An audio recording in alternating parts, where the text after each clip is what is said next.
नमस्कार, स्वागत है आपका 4 टीवी न्यूज पर। मैं हूं आपके साथ जोड़ी सिंह। बुलेटिन की शुरुआत करते हैं दिल्ली से बड़ी खबर आपको बताते चले। ऑपरेशन सिंदूर प्रतिनिधिमंडल देगा पीएम मोदी को जानकारी।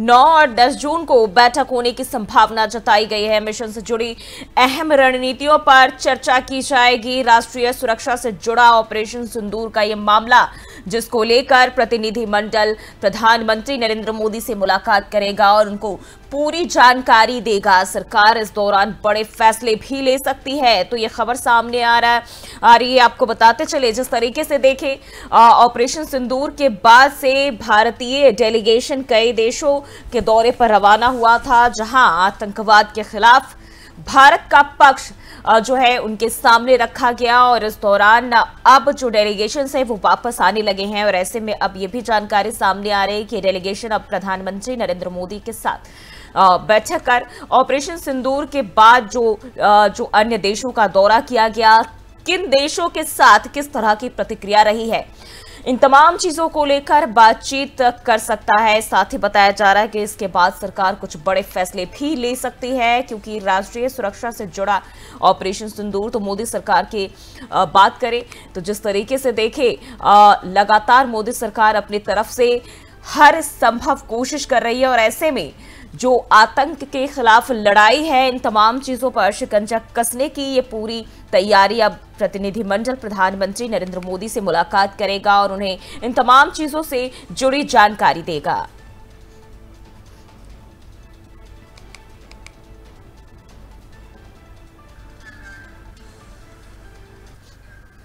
और बढ़ते हैं आगे, एक और जानकारी आपको बता दें। आज से बीजेपी का देशव्यापी प्रचार अभियान शुरू होगा। मोदी सरकार के 11 साल पूरे होने पर विशेष आयोजन किया जा रहा है। बीजेपी अध्यक्ष जेपी नड्डा दोपहर 12 बजे करेंगे प्रेस कॉन्फ्रेंस और बीजेपी शासित राज्यों में कई सारे कार्यक्रम भी आयोजित किए जा रहे हैं। सरकार की उपलब्धियां जनता तक पहुंचाने की कोशिश की जा रही है। वहीं आपको बताते चले, प्रधानमंत्री नरेंद्र मोदी के 11 साल पूरे होने के मौके पर भारतीय जनता पार्टी देशव्यापी प्रचार अभियान की शुरुआत कर रही है और इस अभियान के तहत सरकार की प्रमुख उपलब्धियों को जनता तक पहुंचाने का प्रयास किया जाएगा। बीजेपी अध्यक्ष जेपी नड्डा दोपहर 12 बजे इसको लेकर प्रेस कॉन्फ्रेंस भी करेंगे और इस कॉन्फ्रेंस के जरिए विशेष अभियान की रूपरेखा भी साझा करेंगे। इसके अलावा बीजेपी शासित राज्यों में कई सारी जनसभाएं, संवाद और विभिन्न आयोजन भी किए जाएंगे।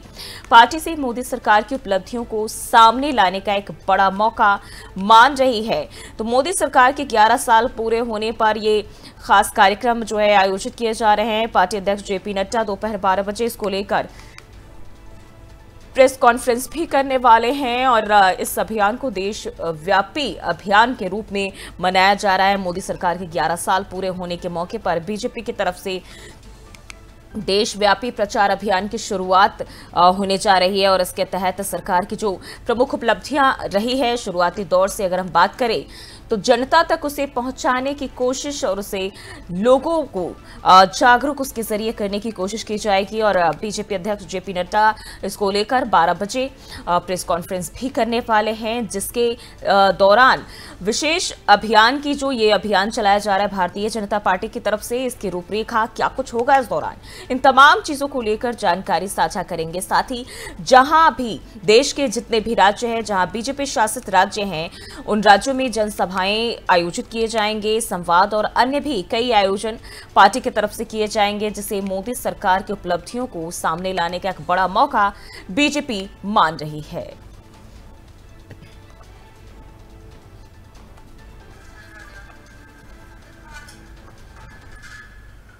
और एक और जानकारी आपको बताते चले, हिसार एयरपोर्ट से आज पहली बार चंडीगढ़ के लिए फ्लाइट रवाना। हरियाणा को हवाई सेवाओं के क्षेत्र में मिली नई उड़ान। तो ये खबर आपको बताते चले, हरियाणा को हवाई सेवाओं के क्षेत्र में अब नई उड़ान मिली है, नई सौगात, और सीएम नायब सैनी करेंगे सेवा का शुभारंभ। वहीं स्थानीय यात्रियों को बेहतर कनेक्टिविटी का लाभ अब इसके जरिए मिल सकेगा। जिसका शुभारंभ जो है मुख्यमंत्री नायब सिंह सैनी करने वाले। स्थानीय यात्रियों को अब बेहतर कनेक्टिविटी इसके जरिए मिल सकेंगे। प्रदेश के विकास में एक और अहम अध्याय जुड़ता हुआ नजर आए तो हरियाणा को हवाई सेवाओं के क्षेत्र में नई उड़ान और सीएम नायब सिंह सैनी इस सेवा का शुभारंभ करेंगे। हरियाणा के लिए ये दिन बेहद ही ऐतिहासिक होने वाला है, क्योंकि हिसार एयरपोर्ट से पहली बार चंडीगढ़ के लिए नियमित जो फ्लाइट सेवा है वो शुरू होने जा रही है और इस नई सेवा का शुभारंभ मुख्यमंत्री नायब सिंह सैनी करने वाले हैं। उड़ान न सिर्फ हिसार और आसपास के यात्रियों को बेहतर कनेक्टिविटी देगी, बल्कि प्रदेश के विकास में भी बेहद अहम भूमिका निभाने वाली है। हवाई सेवा की यह शुरुआत बात करें तो हरियाणा के एविएशन नेटवर्क में मजबूती से जोड़ने की दिशा में एक बड़ा प्रयास है। स्थानीय लोगों में भी सुविधा को लेकर काफी उत्साह देखने को मिल रहा है। तो प्रदेश के विकास में एक और नया अध्याय और आज का दिन बेहद खास होने जा रहा है, जब हिसार एयरपोर्ट को एक नई जो सौगात है वो मिलने जा रही है चंडीगढ़ के लिए और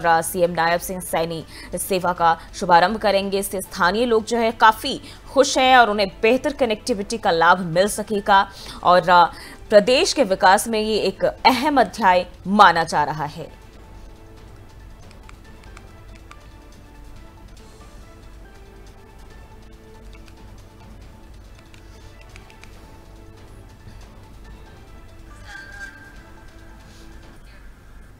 और बढ़ते आगे, गुजरात के गिर सोमनाथ में महसूस किए गए भूकंप के झटके। रिक्टर स्केल पर 3.4 मापी गई भूकंप की तीव्रता, लोगों में दहशत।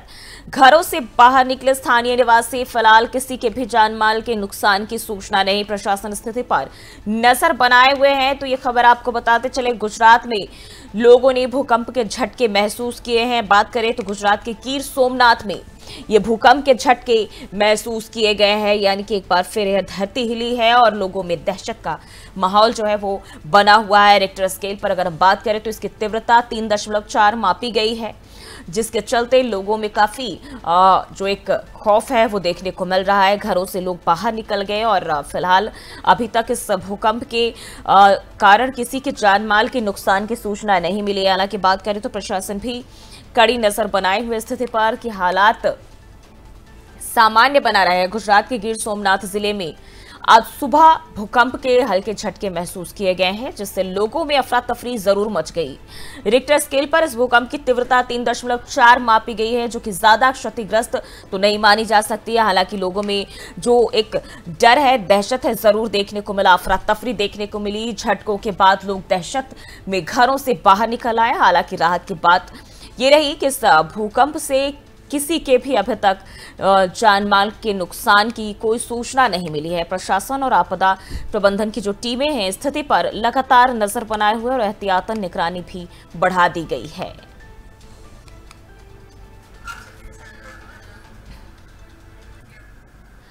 बढ़ते आगे, दिल्ली से एक और खबर आपको बताते चलिए। प्रधानमंत्री नरेंद्र मोदी आज करेंगे पांडुलिपि मिशन का शुभारंभ। भारतीय ज्ञान परंपरा के संरक्षण की दिशा में बड़ा कदम। तो प्रधानमंत्री नरेंद्र मोदी आज पांडुलिपि मिशन का शुभारंभ करने वाले हैं, जो कि भारतीय ज्ञान परंपरा के संरक्षण की दिशा में ये बड़ा कदम बताया जा रहा है। दुर्लभ पांडुलिपियों को किया जाएगा डिजिटाइज। सांस्कृतिक धरोहर को सहेजने का प्रयास अब तेज। देश भर से जुड़ेंगे विद्वान और शोधकर्ता।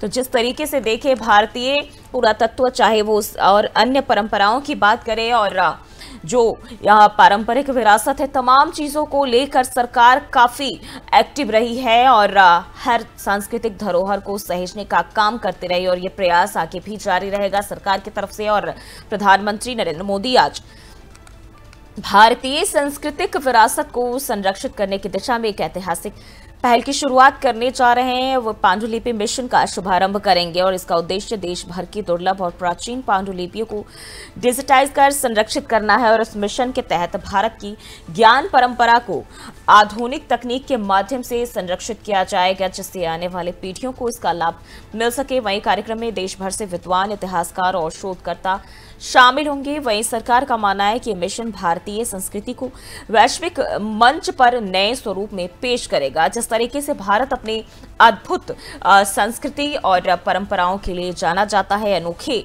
जो यहाँ पारंपरिक चीजें हैं, धरोहर हैं, इन चीजों के लिए फेमस है। और ऐसे में एक बार फिर सरकार की तरफ से ये अहम कदम बताया जा रहा है, जहां भारतीय ज्ञान परंपरा के संरक्षण की दिशा में ये बड़ा महत्वपूर्ण कदम किया जा रहा है, जहां दुर्लभ पांडुलिपियों को डिजिटाइज किया जाएगा और यह मिशन भारतीय संस्कृति को वैश्विक मंच पर नए स्वरूप में पेश भी करेगा। सांस्कृतिक धरोहर को सहेजने की एक कोशिश और इसी की दिशा में ये पहल, जहां देश भर से विद्वान और शोधकर्ता जुड़ेंगे।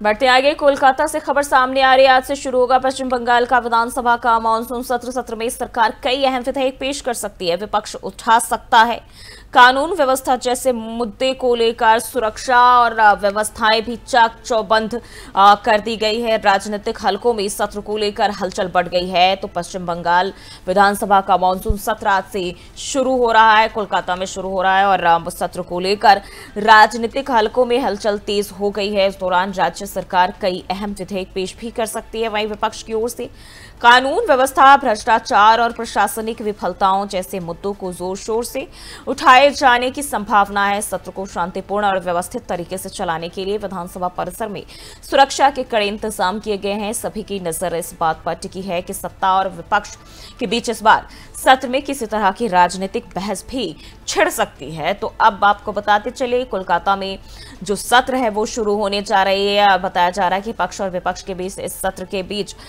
हंगामे भी देखने को मिल सकते हैं। वहीं अगर हम बात करें तो कानून व्यवस्था को लेकर सुरक्षा चाक चौबंद है। तो मानसून सत्र, पश्चिम बंगाल विधानसभा का मानसून सत्र आज से शुरू होने जा रहा है और सत्र को लेकर राजनीतिक हलकों में काफी चर्चाएं हो रही है और उस दौरान राज्य सरकार कई अहम विधेयक भी पेश कर सकती है। वहीं विपक्ष की ओर से कानून व्यवस्था, भ्रष्टाचार, प्रशासनिक विफलताओं जैसे मुद्दों को जोर शोर से उठाया जाएगा।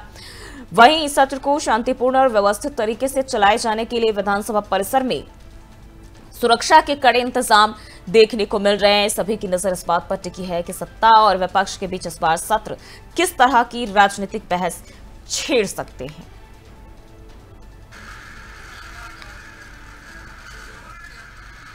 और एक और खबर सामने आ रही है, यूट्यूबर ज्योति मल्होत्रा को लेकर आज सुनवाई और जासूसी के आरोप में गिरफ्तार ज्योति मल्होत्रा आज होगी। मामले में पहले सुनवाई गंभीर धाराओं में ज्योति मल्होत्रा की गिरफ्तारी हुई है और सुरक्षा एजेंसियों ने देश विरोधी गतिविधियों के आरोप लगाए हैं और इसी के तहत ज्योति मल्होत्रा की गिरफ्तारी केस पर देश भर की निगाहें टिकी हुई है। तो जासूसी के आरोप में गिरफ्तार यूट्यूबर ज्योति मल्होत्रा को लेकर आज दिल्ली में अहम सुनवाई होने जा रही है और यह मामले की पहली कोर्ट पेशी होगी जिस पर पूरे देश की नजरें टिकी हुई है। और आपको बताते चले, जासूसी के आरोप में ज्योति मल्होत्रा गिरफ्तार हुई हैं, जिसके बाद से हम देखें तो कई अन्य आरोपियों को भी हिरासत में लिया गया और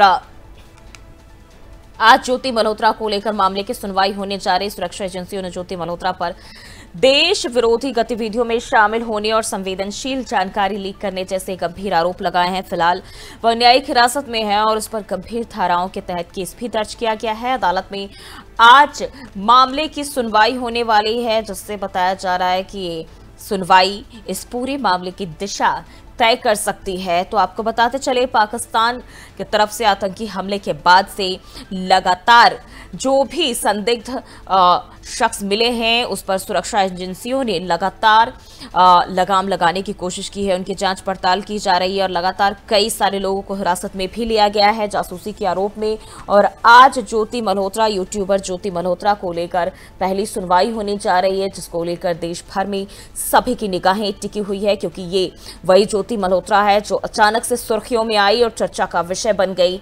देश विरोधी गतिविधियों में संलिप्त होने का इनके ऊपर आरोप है, जो कि शामिल रही है। अब आरोप लगे हैं कि ये जो खुफिया जानकारी है पाकिस्तान तक पहुंचाती रही है, जिसके बाद से इन्हें गिरफ्तार किया गया।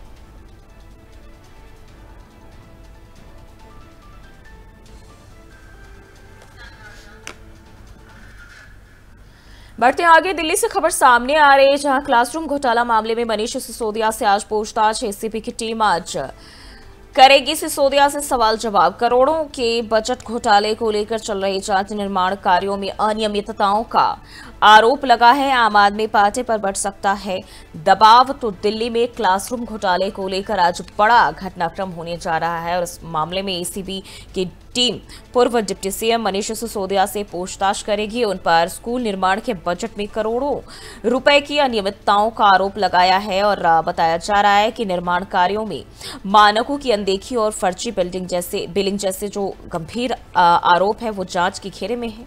एसीबी अब इस मामले में पहले से ही कई दस्तावेज खंगाल चुकी है।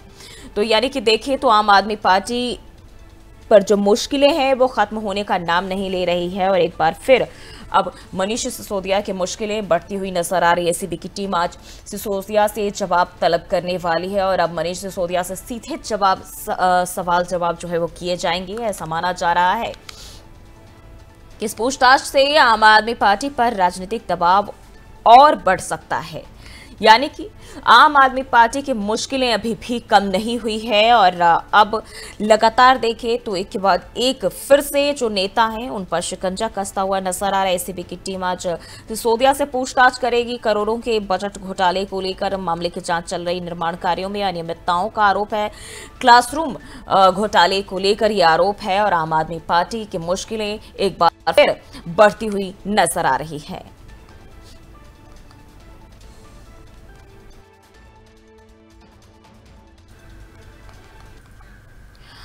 और दिल्ली से खबर सामने आ रही है जहां ई रिक्शा चार्जिंग से आग लगी है। दिलशाद गार्डन की एक घटना बताई जा रही है जहां 2 लोगों की दर्दनाक मौत भी हुई है। तो दिल्ली के दिलशाद गार्डन की कोड़ी कॉलोनी में उस वक्त अफरा तफरी मच गई जब रात में अचानक आग लग गई। बताया जा रहा है कि ई रिक्शा चार्जिंग के दौरान यह हादसा हुआ है। फायर ब्रिगेड को रात के 11:32 पर सूचना मिली जिसके बाद टीम मौके पर पहुंची और आग पर काबू पाया। वहीं इस घटना में 2 ई रिक्शा और कुछ बाइकें भी जलकर खाक हो गई है। घटना की चपेट में आने से 2 लोगों की मौत भी हुई है और मरने वालों में एक 24 साल का युवक और एक 60 साल के बुजुर्ग शामिल है। आग किस तरह से लगी है इनके कारणों की अभी जांच की जा रही है, लेकिन शुरुआती जांच में बताया जा रहा है कि ई रिक्शा की चार्जिंग की वजह से ही ये आग लगी है।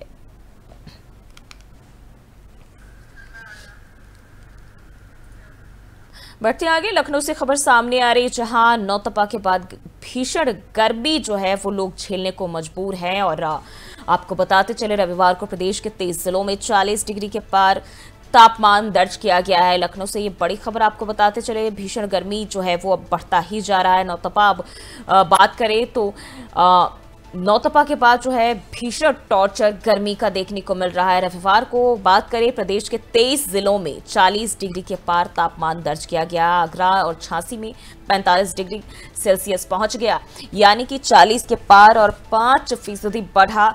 आगरा और झांसी में जो तापमान है वो लगातार बढ़ता हुआ नजर आ रहा है। मौसम विभाग ने अगले 3 दिनों तक राहत की कोई संभावना नहीं जताई है। 19 जिलों के लिए लू के थपेड़े चलने का येलो अलर्ट भी जारी कर दिया है। आपको बताते चले तो बांदा, चित्रकूट, कौशाम्बी, प्रयागराज, फतेहपुर, सोनभद्र में भीषण गर्मी देखने को मिल रही है। मिर्जापुर, चंदौली, वाराणसी, भदोही, कानपुर देहात में भी अलर्ट जारी किया गया है।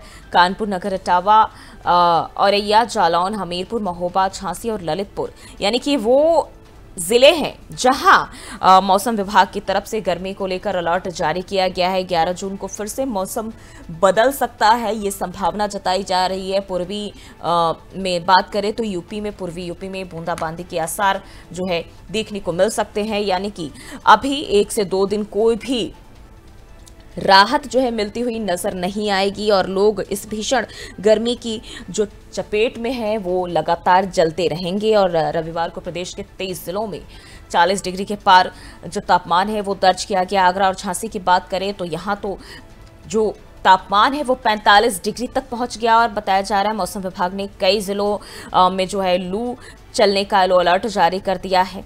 वहीं ये भी बताया है कि 11 जून से एक बार फिर मौसम में बदलाव देखने को मिल सकता है। पूर्वी यूपी में बूंदाबांदी के आसार भी जताए हैं।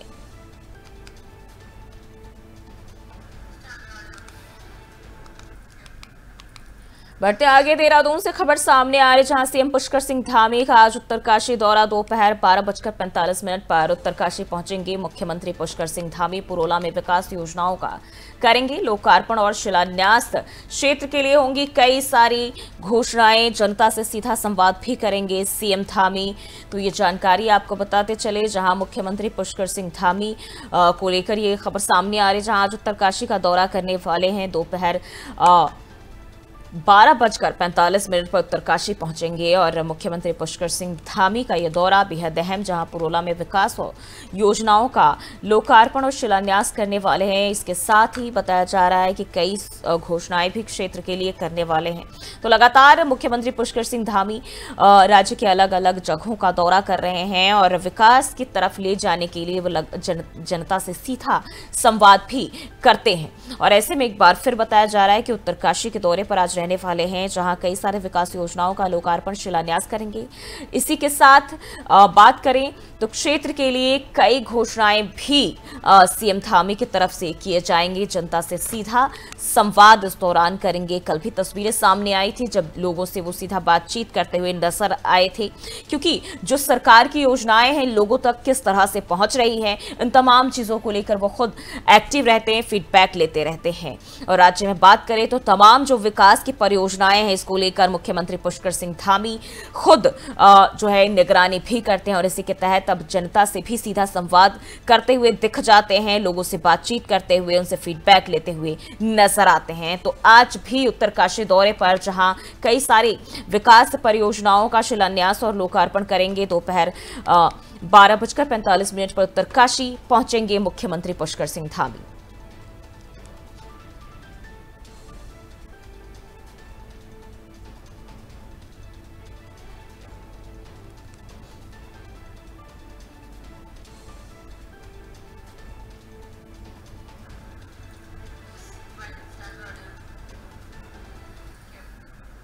फिलहाल के लिए बुलेटिन बस इतना ही। देश और दुनिया की तमाम खबरों के लिए देखते रहिए 4 TV न्यूज़।